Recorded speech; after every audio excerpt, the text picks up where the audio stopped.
We'll start now. The we had discussed about we are discussing about the RTD, that is a resistance temperature detector. We have seen that the RTD, most of the RTD, we say that it is characteristics is given as a linear characteristics where it is operating, and we have the materials like copper, platinum and nickel there. And we have told that the platinum is the most linear one, though the sensitivity is a bit less, but it can be used between 0 to 650 degrees Celsius. Even it can go for the negative temperature also. In fact, the cryogenic temperatures measurement also, the RTDs are used here. And second thing, we have seen that the RTD has to be how it is construction, what is its construction. We have also seen that RTD has to be, these wires have to be very thin wires which have to be loosely coiled and wound over a former. And finally, the whole thing has to be inserted inside a well, a stainless steel well or thermal well there. So that is what we had shown it and we had discussed. And but only once we use a thermal well, because we know that the thermal mass of that well, protective well, is more. So RTD time constant becomes a little bit higher compared to other things there. So it is little slower compared to the thermistor which will come afterwards. Otherwise, we have got also seen that RTD has got most of them as linear characteristics, but the nonlinearity sometimes comes from the bridge nonlinearity, because often we use the RTD in a bridge. So, and the resistance change is quite significant. So, what we have is that the bridge characteristics itself is non-linear, and that's why we have got temperature versus output voltage are non-linear. And we have also seen some mechanism for linear, improving the linearity. We have discussed. One is that make the bridge arm ratio higher, maybe 10 or 100 or like this. The sensitivity may be lower, but linearity improves. The sensitivity can be compensated by using an amplifier of higher gain or using some compensating circuit for linearizing. I had given a problem yesterday. I hope you have done it, but anyway, I will discuss those problems and about the linearizing issues after some time at the end of the class there. I mean, with those examples there. But one more important thing is what we require to discuss is called lead wire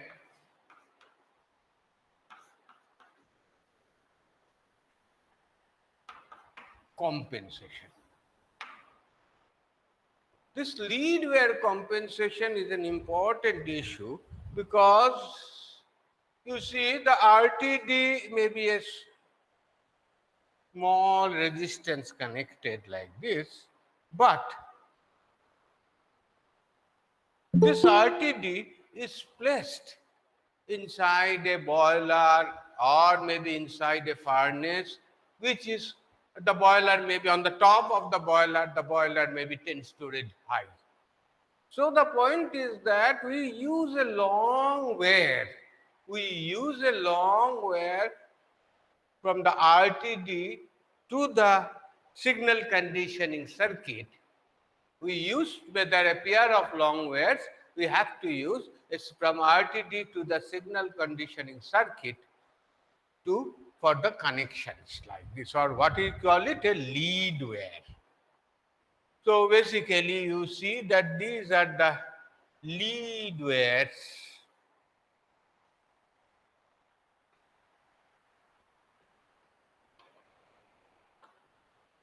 have to be connected here.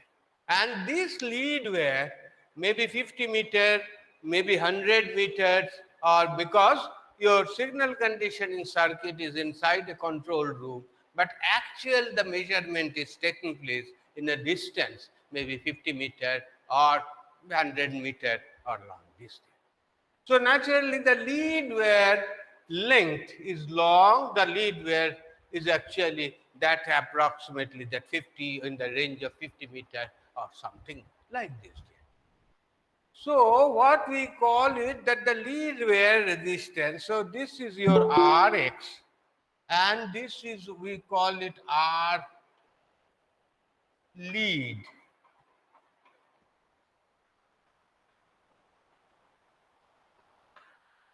So what we problem is that this total resistance, when we measure to by the circuit, it is not the Rx only, and this is with Rs plus 2Ra lead.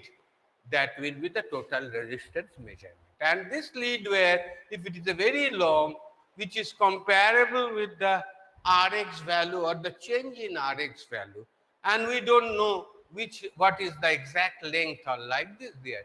So that may cause you some error in measurement.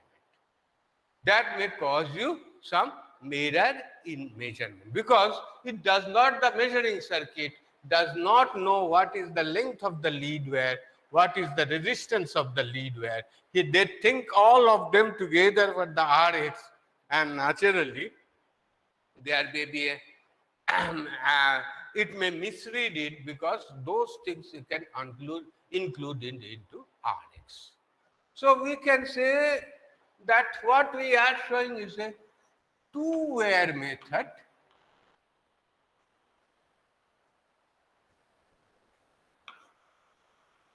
for measurement in a bridge.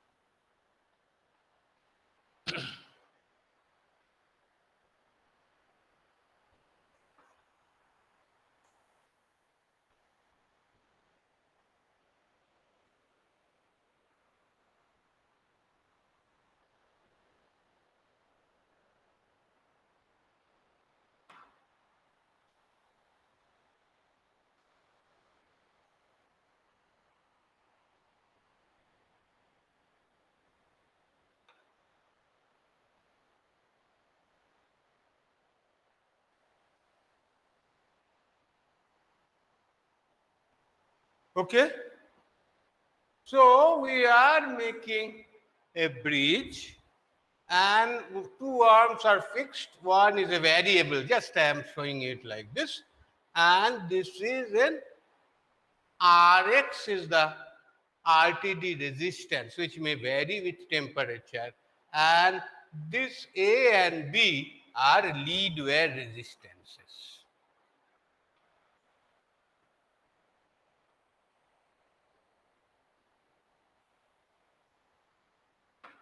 So for the sake of simplicity, we just consider that the simplest case that we vary this resistance R1, I make the bridge balanced. Normally it starts with a point where the bridge is balanced. So you can say that at balance R1, so naturally is equal to, because this is R and R, this is the resistance R1 is equal to Rx plus A plus B. So the point is that what we are measuring, it is basically corresponding to the varying R1 and corresponding to the resistance R1 there. That gives you the complete, the RTD value. But the point is that this includes, as I have already mentioned, that is the A and B, that is the lead wire resistance. If the lead wire length is doubled, the resistance, this will also be additional lead wear resistance should also be doubled there. But we cannot avoid it, and naturally we cannot get the compensation in this form. That means the effect, what we want is that the effect of the lead wear should not be present in our measurement. So that is a very important point, and that we will have to look for it. So naturally, what we can say is that the conventional two-wear method is unable to measure. Conventional two-wear method is unable to measure the, the take care of the lead wear, and that's the thing there. It is unable to measure it accurately.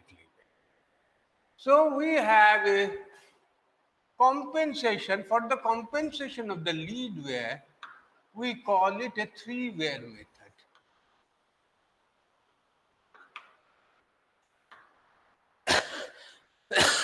We call it a three-wear method. That means what we have, actually whatever the RTDs are available, actually you can go for, if you go to a market or space, want to purchase an RTD, you will have to specify whether you are intending to purchase a two-wear RTD or a three-wear RTD. Obviously, these lead wears, all of them will have a same length and same material. What is a three-wear RTD is that we connect them. So this is your three-wear RTD. We connect a dummy wear.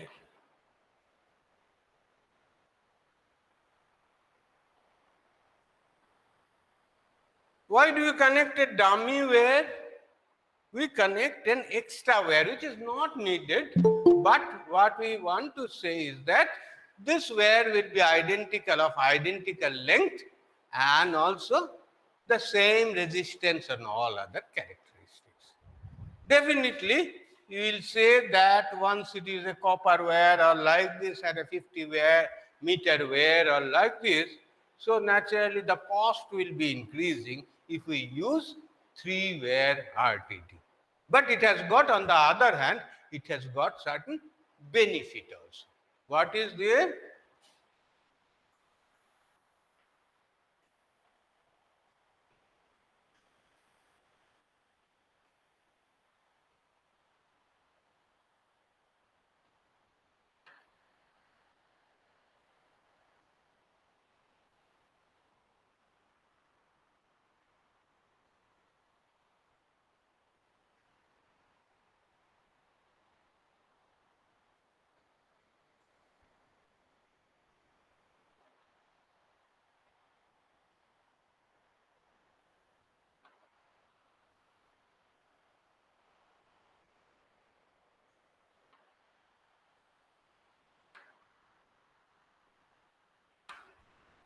So we have connected this three-wear RTD in a different way, such that we have got an additional wear, dummy wear, that is A, and so the middle wear I just connected to the measuring device, or the, as a meter or whatever we call it, like this there, and this side wear is the connected at the other end of Rx, and this one is connected to this R1 there.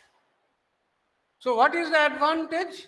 We have the advantage because we know that A is equal to B is equal to C. These are the lead wear resistances. So what we can say, at balance of that R1 plus of A is equal to Rx plus of C.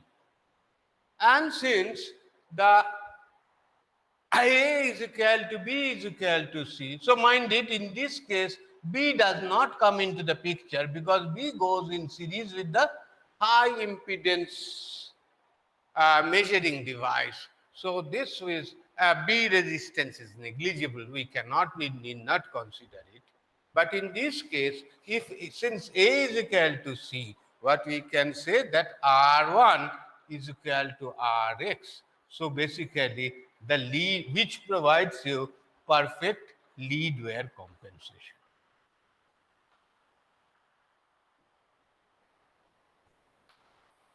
So we can say it that this is if we use a three-wear RTD, though it will require an extra wear and all the things there, but this is a lead wear compensation is also a important issue in many of our measurements like this. So this is an RTD. This is a simple technique for our three-wear RTD. So often we will find a three-wear RTD and like this there, and they are basically whenever it is used, a three-wear is used. Basically, it is in order to achieve the perfect compensation against this lead wear errors due to lead wear there. Okay. So if we don't mention RTD or like the or what is the two-wear or three-wear, we take it, we sometimes show it two-wear, but we assume that the lead wear compensation has been taken place. But this three-wear RTD is a very popular one in industry to overcome the lead wear resistance in case we want to measure the temperature at a distance there. Obviously, there could be a another type of lead wear compensation that is, though not so popular, but you can go for it. That is called a four wear method.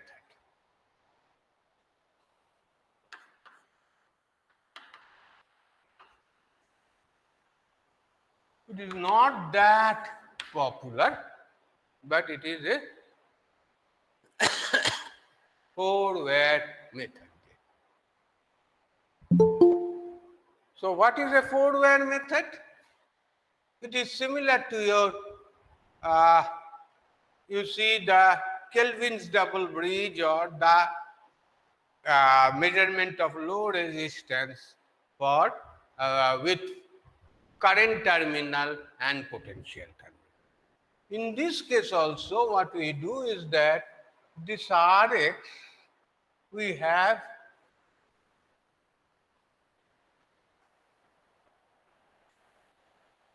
four terminals. Suppose these,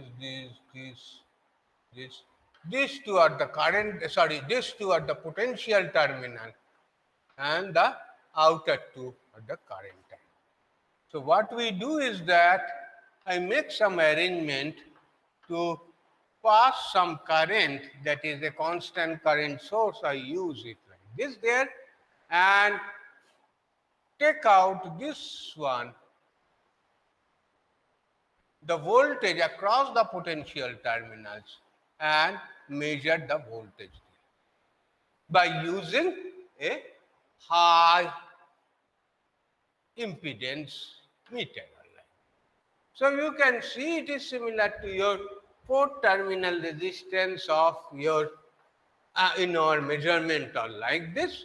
So if we pass current there and measure the voltage across this Rx, exactly the potential terminal, because the current through the lead wear is almost zero and it does not affect the the measurement. So what we can say is that the effect of lead wears is perfectly compensated, as in the case we have seen it in Kelvin's double bridge in a similar way.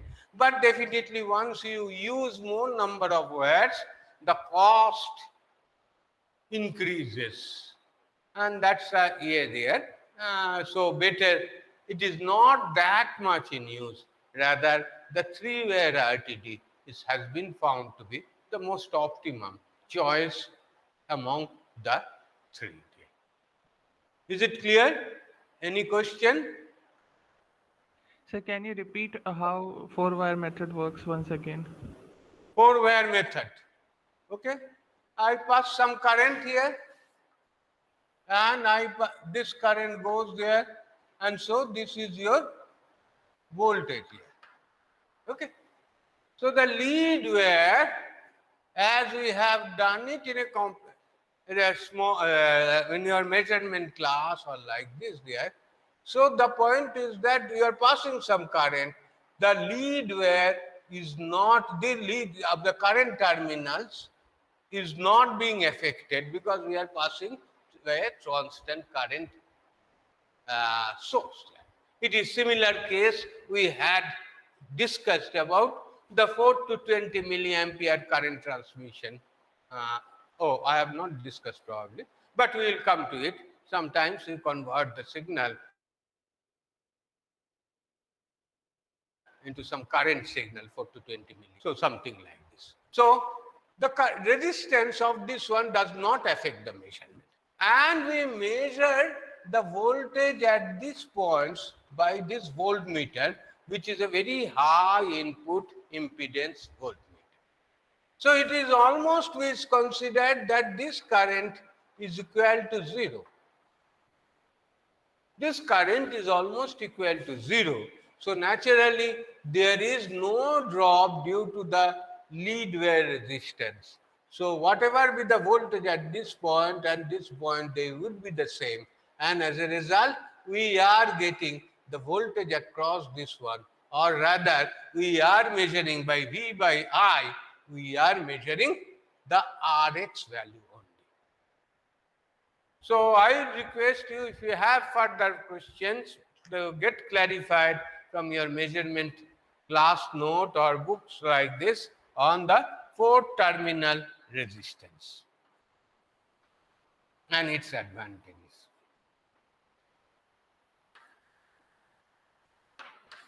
So this is the four terminal resistance, but definitely it is not that popular because it involves more resistance and the cost becomes more. Okay.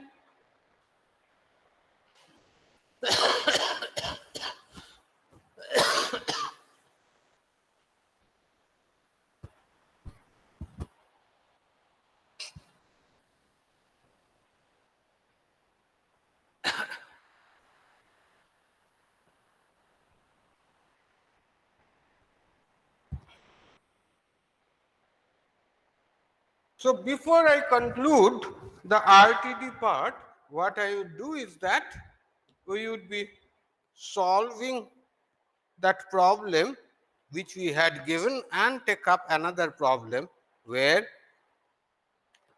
which we had uh, on this RTD. So that before we move to that one. So if we recall the last day's example we had given, that was for linearization of RTD. We said by using a proper feedback,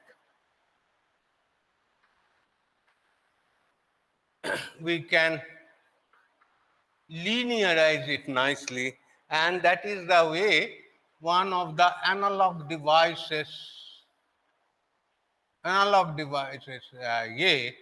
IC chip employs the linearity scheme. Actually, it was developed by that company.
So we had shown it in last class. What was that? This is a V in is the voltage, supply voltage. It is obtained from the feedback path, but otherwise this is a bridge. This is a one RTD there, and this is a differential amplifier of gain K, and there is a potentiometer which reduces the voltage beta into E0, and there is a constant voltage generation scheme using a diode, a Zener diode. Say suppose it refers to the V reference, and at this point these two voltages V reference and V eta 0 is being added. It's a schematic diagram, so all the details are not given. So V in is equal to beta E0 plus V reference. Did you try to solve that problem? Any one of you? Any one of you? Did you try to solve the problem which I had given?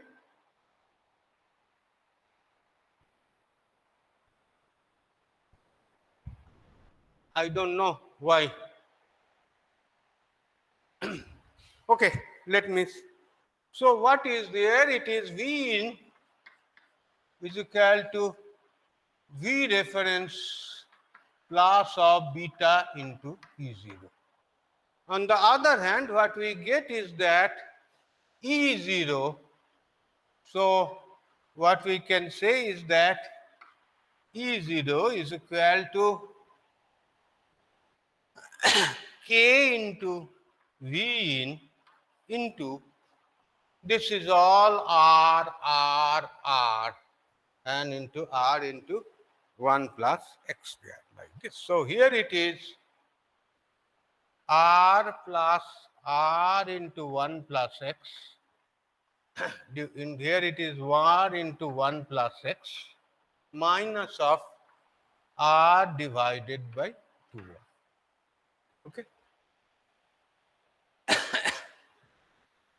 So what we can say is that is equal to K into, what is it, V in into, here it is 2 into 2 plus X, 1 plus X minus of 1 by 2. So here it is E0 is equal to K into, I will just put it in this way, that is 2 plus X into 2 divided by 2 into 1 plus X minus 2 plus minus X. Is it okay? So this into V in. So here I write it is equal to K into, so here it is X divided by 2 into 2 plus X into, now what is V in? V in is equal to beta E0 plus of V reference. Beta E0 plus of V reference. So I can take out the E0 term on the left hand side.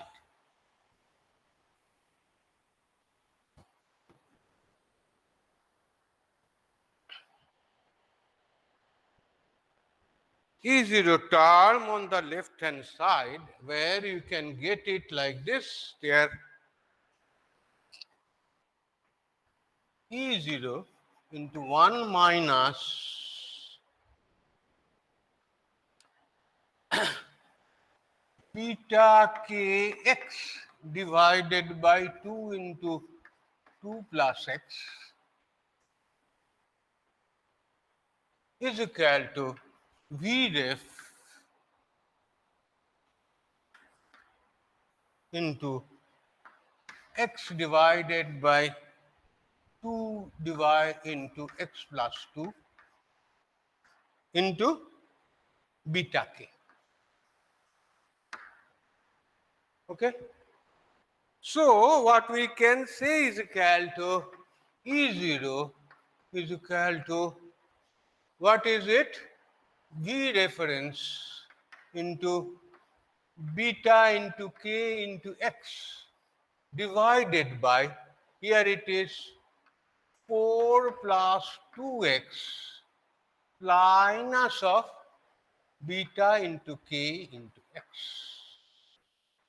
Okay? Do you agree? Please check it once again. Please check it once again. Yes, sir, it is correct. Okay. So now what we can write it down, 2 minus beta k into x there. Mind it, what is the source of nonlinearity? Why the bridge output is nonlinear? The numerator term is proportional to x, but in the denominator term, as we had seen it earlier, that this 2 was causing you the problem, and the denominator x plus 2 was causing the problem, and basically rather this x was causing the problem in the denominator and causing the non-linearity there. So if we choose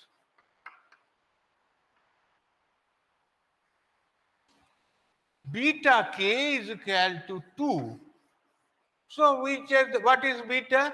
Beta is the potentiometer placement, and the gain k is the overall gain of this one. So what we will get is that E0 is equal to beta into k into, okay, we can say it 2 into x divided by 4 into V reference. That is equal to x by 2 into V reference. Am I clear? Am I correct?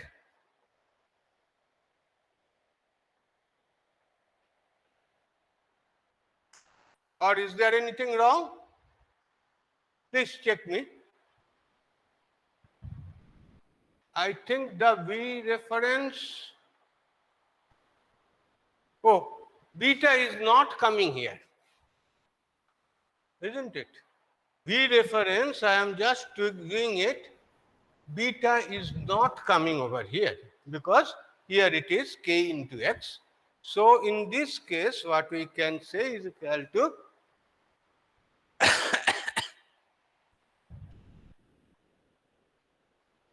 k into x, and here it is k into x by 4. I should write it like. So, but the point is, what we say is that, what is our intention to show, that this is a fine example of using feedback to enhance the linearity of any circuit here. If we choose the beta and k value exactly equal to this one, be equal to 2, we can nicely make it a linear scheme here. There are many other, I have already told, schemes for linearization of bridge using op amps and etc. One problem I have, example I have given it already. Another few I will be giving in tutorial. Now, the next one, I would work out one more example, that is a design problem that would possibly you would be able to appreciate the design of bridge and what is the error due to the nonlinearity. All these things we can make it like this. Any question up to this? So this kind of circuit works only because that R is varying like R into 1 plus X. But if there is some other non-linear variation of that R itself on the temperature, Yeah, then definitely for each circuit and each scheme, there is some other type of schemes for doing the cancellation of this one. But you can easily see that's why we go for the linear characteristics. We prefer for the linear characteristics of the sensor because the design of the signal conditioning circuit becomes easier. Those things are more details we can go afterwards and do that. Okay. So I would say that example 2 is a design example.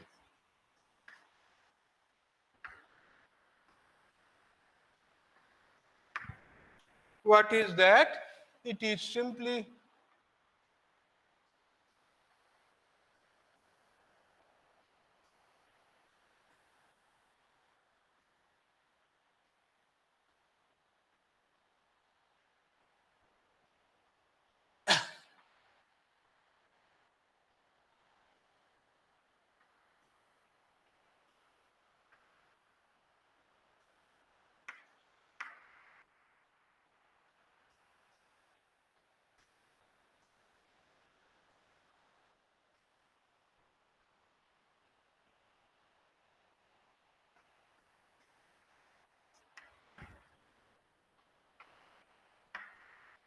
so. What we have done is that this is your RTD. Three resistances are given there, and say the RTD is a PT100. What does it mean? So here it is R into 1 plus X, but or rather alpha T I can make it. What is PT100? We have already mentioned it is made of platinum, and this is resistance at 0 degree Celsius is equal to 100 ohm. That and basically alpha at 0 degree Celsius is equal to 0.00392. So once we have, sorry, not per degree Celsius. Once we choose this resistances and like this there, so naturally all are 100. So we have chosen a platinum RTD for the RTD here. Okay. V reference, we say that 15 volt. I have put it like this. So the objective is that A, specify, okay, I will just put it, this one I make it R1, this to R1. Why? And this is R and this is R into 1 plus X. Okay. So what we mean to say is that R1 could be different from R so that we can achieve different, arm ratio, which is different from 1. So what we can say that specify a suitable value of R1 and amplification gain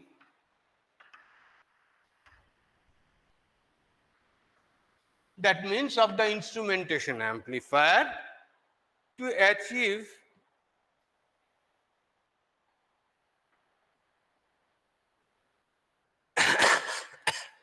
sensitivity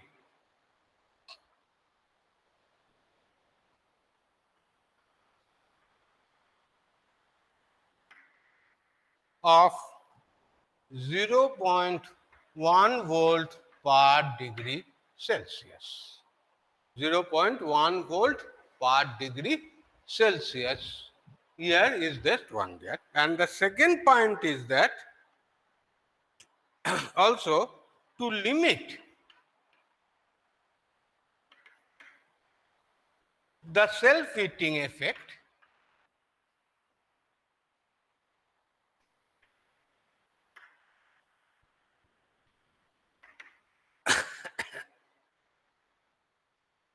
resistance, rather I can say, okay, uh, the power dissipation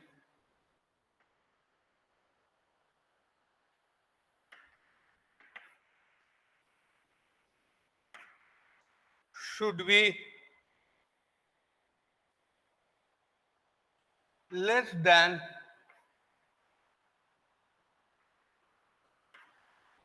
0.2 milliwatt and B, compute the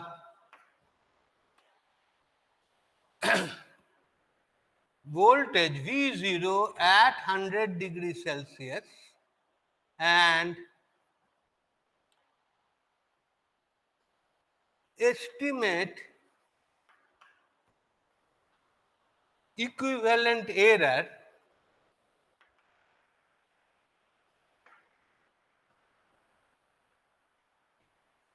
in degree Celsius. So what we have, that our task is to find out R1 and the gain of the amplifier. Our objective is that to achieve a sensitivity of 0.1 volt per degree Celsius. But you know the V reference is plus 15 volt. If we choose the value of the R1 very small, there would be a high current flowing through the Rx that may again cause the heating up of the resistance, because the current passing through the resistance Rx is causing some heating up of this one, and naturally that is it will, the temperature of the RTD will increase, temperature of the RTD will increase, and which is not, that will again give error. So it is also intended that we should not pass too much current, or rather the power dissipation of the any resistive transducer is limited and by its geometry and the materials. So what I was saying, that the power dissipation should the RTD, basically power dissipation of RTD should be less than. So what we say, that this R1 should be selected such that the power dissipation should not go beyond uh, 0.2 milliwatt. And second thing is that, okay, because the bridge nonlinearity, there would not be exactly linear characteristics. With this design, we wanted to estimate what is the nonlinearity and the equivalent error there. So this is what we want to achieve.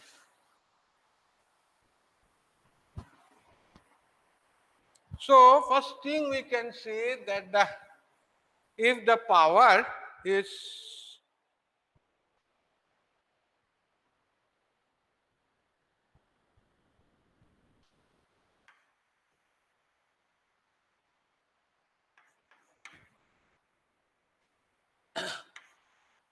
Ri square, power through RTD is power is equal to Ri square. So the I must be less than equal to PRTD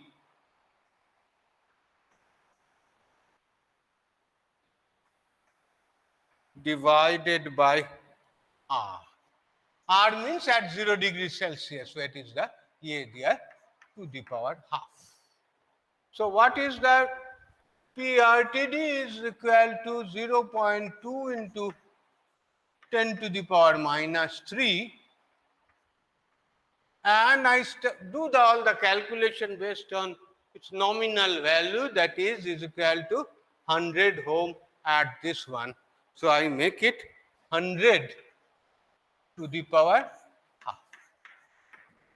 This one it gives you is equal to 1.41 milliampere. So what is our restriction? The RTD should not pass the current beyond 1.4 milliampere, otherwise there would be heating and more error would be there and there would be some problem. So always we take some safety factor. So this is your ultimate hard constraints, what we call it, and we just consider safety factor. Due to taking a safety factor, we choose the value of I, nominal value of I, to be less than this one. For sake of simplicity, I say this is 1 milliampere. So I choose that 1 milliampere should be the current through the RTD in the nominal case. It should not exceed anything there. So in that case, what should be the value of R1? R1 value should be 15 volt divided by 1 milliampere. So, okay, 10 to the power minus 3 minus of that is 100 ohm. So we can say approximately, I just choose this R1 is equal to 15 kilo ohm. So what is this one is a 15 kilo ohm. I choose it because we have to restrict this one. But on the other hand, if we choose the 15 kilo ohm, what is the bridge arm ratio?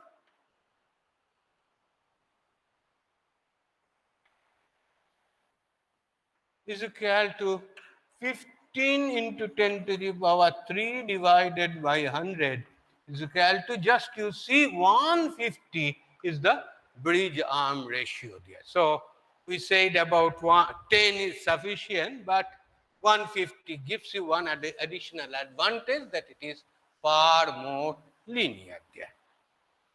So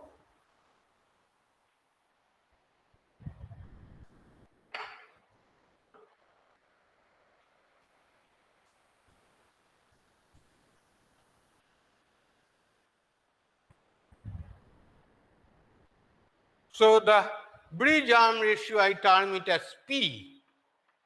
Okay. So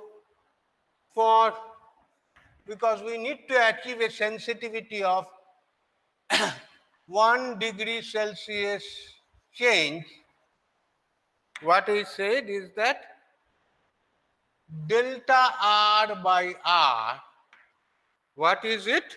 This is equal to alpha 0 into 1. What is alpha 0? It is 0.00392 of the platinum there. Okay. So this is the value of X, I call it. That is the change in resistance in the percentage one.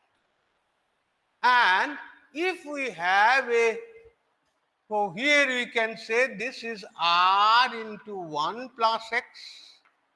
Here it is R, and here it is P into R, and here also it is P into R. What is the P value?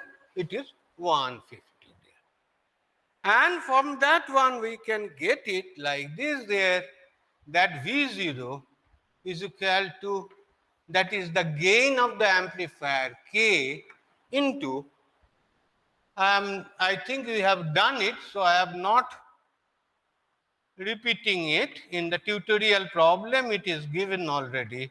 It would be P plus 1 divided in Px into P plus 1 into P plus 1 plus X into V reference. Okay. So in this case, for X is equal to this one, if we place it, this is equal to V0 is equal to K into, and this part it would be 386.86 into 10 to the power minus 6 volt. And what we want, the V0 should be is equal to for 1 degree Celsius change, it should be 0.0 volt like this here. From this one, we get the K value of the amplifier gain is equal to 258.5. That means the instrumentation amplifier, you make it the gain of 258.5. Okay, so we will be able to achieve the 1 volt per degree Celsius sensitivity. So naturally, if it is so, what is the voltage? 100 degree Celsius. So ideally we should have a voltage V0 ideal is equal to 0.1 volt per degree Celsius. So naturally for 100 degree Celsius, it should be 10 volt there. It should be 10 volt there. So what we can have V0 at 100 degrees Celsius, it is, I am just getting it, putting the values here, V0 is equal to 150, we have chosen the P value here, and here it is 0 point, because it is 100 ohm, so P into X is equal to uh, 0.392, because it is this is for 100 ohm, it is the change here, and there it is divided by 151 into 151.392 into 15 into 258.5. So this is the V reference, this is the K 258.5, and here what is P into X. So I think I have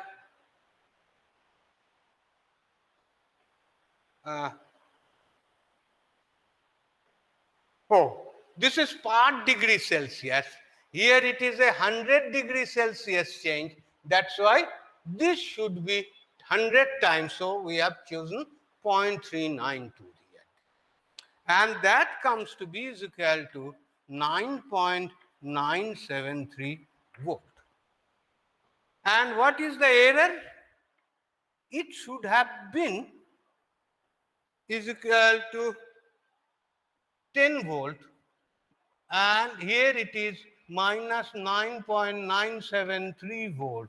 So it is coming to be is equal to 0.027 volt. So corresponding temperature, if we express it error in temperature,